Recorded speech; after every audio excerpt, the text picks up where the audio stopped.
Hi guys, and welcome at last to your fourth pronunciation lesson.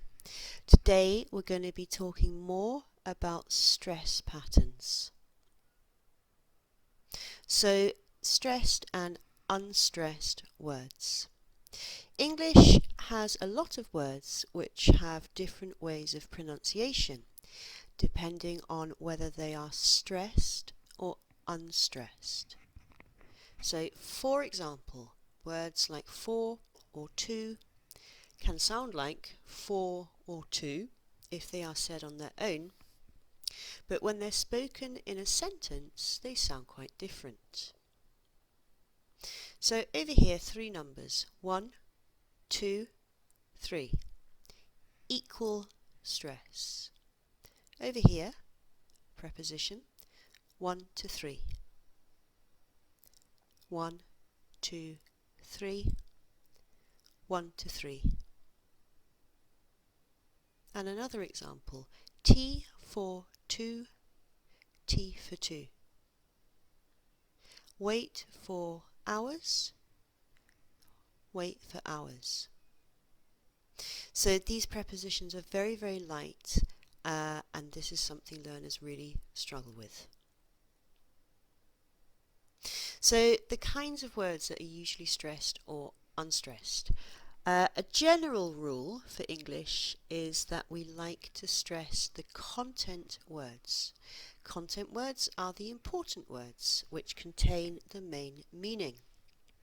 We don't tend to stress function words in the middle of sentences unless we want to make a special emphasis.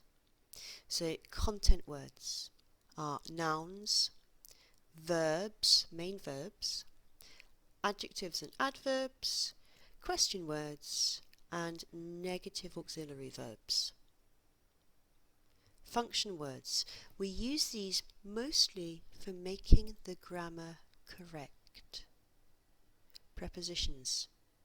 The verb be, auxiliary verbs, conjunctions, and pronouns, and to a certain extent also articles. Alright, so stress on function words. Now, as I said, usually we stress the content words because they contain the meaning. And we usually only put the stress on function words if we want to say something special. So, for example, if we want to contradict something. Now, imagine that you've come home from work, you're tired, you're hungry, and you are expecting your dinner, but it isn't there. This is terrible. So you might say to your person who's cooking dinner, "You haven't cooked dinner, have you?" Now, the person who is cooking the dinner, let's imagine they have cooked the dinner, and they now need to contradict what you said. And to do that, they're going to put the stress on their auxiliary verb. I have cooked dinner. It's already in the oven. Okay, so this is one example of when we put the stress on a function word is to make a contradiction. And that is why stress placement is so important, because if you put the stress on the wrong word, it can completely change either the meaning of what you want to say or how people will interpret you.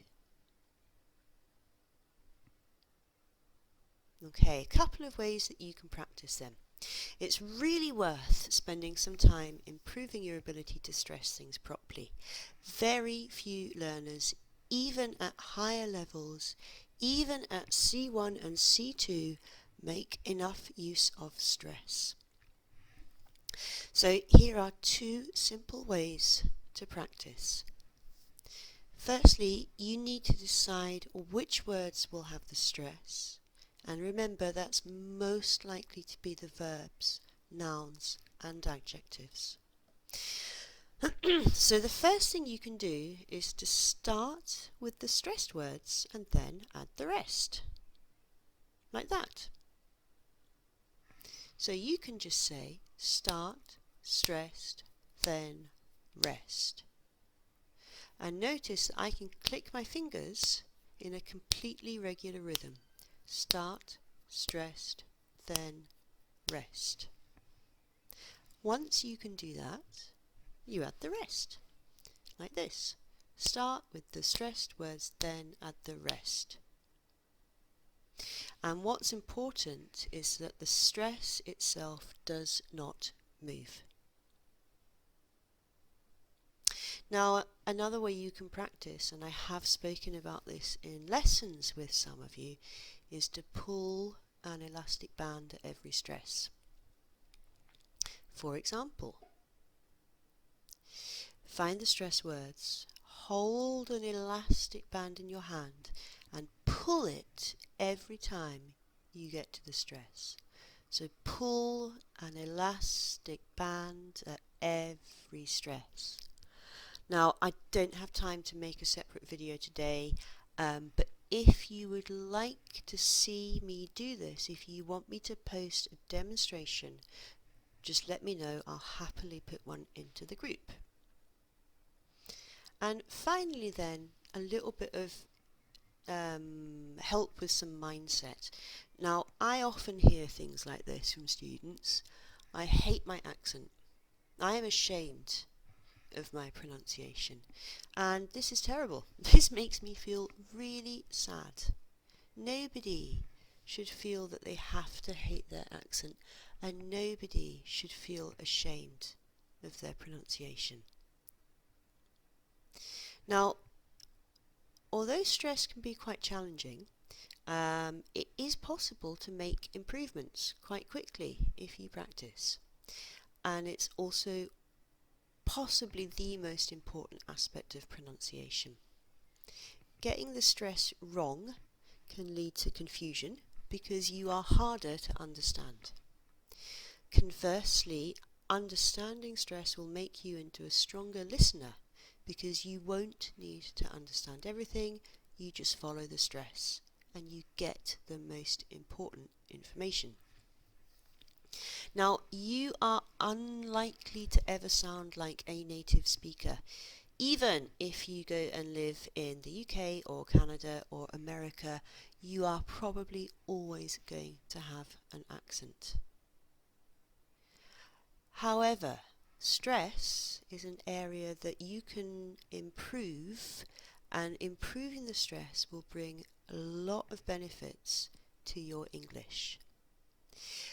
Because you will be easier to understand, and because you will be a stronger listener if you improve your stress, you're going to feel a lot better about your English and about yourself. So record yourself doing the tasks on the last slide. You can keep them private for yourself. You can upload them into the group if you want feedback from me. You can't, or as far as I know, you can't upload MP3s into Facebook. Feel free to ask questions in this group. Pronunciation is quite challenging for people, but it is important, and I'm here to help whenever you need.